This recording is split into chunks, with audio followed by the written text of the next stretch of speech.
Amis des courants de Foucault, bonsoir.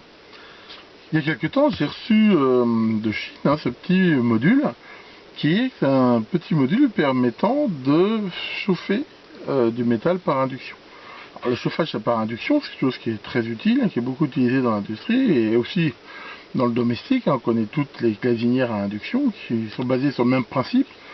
Mais dans l'industrie, c'est des choses qui vont permettre très facilement de chauffer des barres métalliques de façon, on va voir, très rapide, voire de faire fondre des métaux. Donc le principe, c'est qu'un oscillateur est connecté à une bobine qui va osciller à une fréquence qui est relativement élevée, enfin, c'est pas de la chef quand même, c'est de l'ordre, on va dire, entre 100 et 200 kHz généralement. Et ça va donc créer un champ magnétique intense qui va générer ce qu'on appelle des courants de Foucault dans toute masse métallique qui est à l'intérieur. En gros, le courant de Foucault, c'est les principes de base de l'électromagnétisme, c'est un peu comme un transfo en fait. Si on fait varier un champ magnétique dans un conducteur, ça crée un courant. Et ce courant, quelque part de base comme ça, il est un petit peu en court-circuit. Et c'est ça donc qui crée de la température. Ça fait déjà très longtemps que j'avais envie de m'en faire. J'avais même acheté du tube de cuivre fin, parce que généralement, les bobines chauffent et sont aussi chauffées par le rayonnement de ce qu'il y a dedans. Et pour les fortes puissances, souvent elles sont creuses et on fait circuler un liquide dedans pour les refroidir. Mais ici, il y a ce petit module que j'ai trouvé. J'ai trouvé donc pour à peu près un peu moins de 8 € pour compris. Et je me suis dit, j'allais gagner du temps, ça m'évite de faire la manip. C'est basé sur un petit oscillateur à deux faits, de type qu'on appelle les ZVF, qui veut dire Zero Voltage Switch, qui est une technique qu'on peut utiliser dans certains convertisseurs pour commuter du courant. Bon, enfin, le but là de la vidéo n'est pas du tout de parler des ZVF. Enfin, c'est basé là-dessus. Donc en gros, il y a deux faits qu'on aperçoit ici.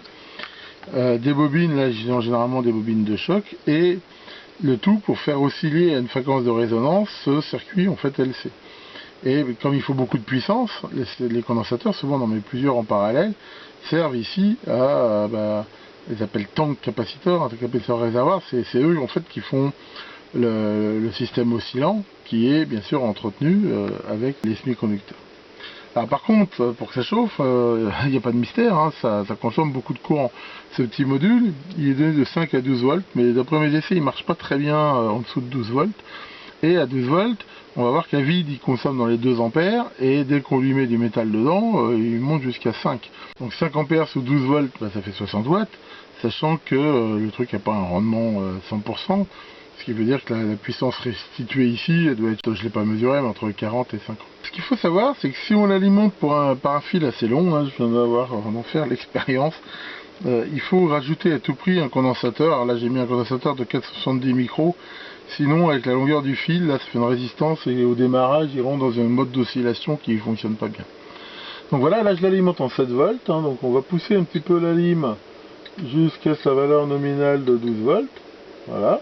Donc il faut savoir qu'à cette tension là, il consomme environ à vide 2 ampères. Donc là par exemple je vais y mettre ici une petite épingle. Bon là on voit pas trop que ça chauffe mais ça se voit pas trop. Là je vais essayer avec un petit tournevis. Donc là dès que je le mets dedans, la consommation monte à plus de 5 ampères.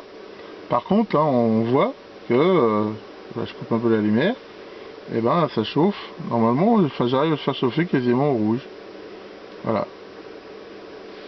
Voilà, on voit ici que ça chauffe bien. La consommation dépend bien en fait un petit peu de la charge, sachant qu'à vide il consomme quand même pas mal. Là en fait il consomme un plus de 5 ampères parce que la limitation de courant de la lime se met en route. Enfin donc voilà, c'était pour vous montrer ici ce petit module. Vraiment 8 € pour compris, c'est vraiment pas ruineux. Et il est livré avec la bobine, il y a ça, sachant que la bobine on peut soit la fixer en la soudant, parce qu'à l'origine elle n'est pas pliée comme ça. Donc soit on la soude ici de chaque côté, soit comme moi j'ai fait, il s'est livré avec ce petit domino qui permet de la mettre. Mais surtout je vous conseille, pensez à mettre une capa ici à l'entrée, sinon des fois il démarre pas et c'est pas terrible. Il a sans doute un rendement assez bon parce qu'il chauffe, je veux dire relativement peu, quand on voit la puissance qu'il dissipe, c'est plutôt bien. Ça n'empêche pas que j'ai toujours par projet d'en faire un beaucoup plus puissant, parce que celui-là c'est intéressant mais il n'est pas assez puissant pour fondre du métal. mais il peut quand même être intéressant pour chauffer, comme on le voit, très rapidement des pièces, des choses comme ça, et surtout ça chauffe sans flamme, hein, ce qui peut être intéressant. Voilà pour cette petite vidéo de ce soir. Merci beaucoup de votre attention et à bientôt pour de nouvelles aventures.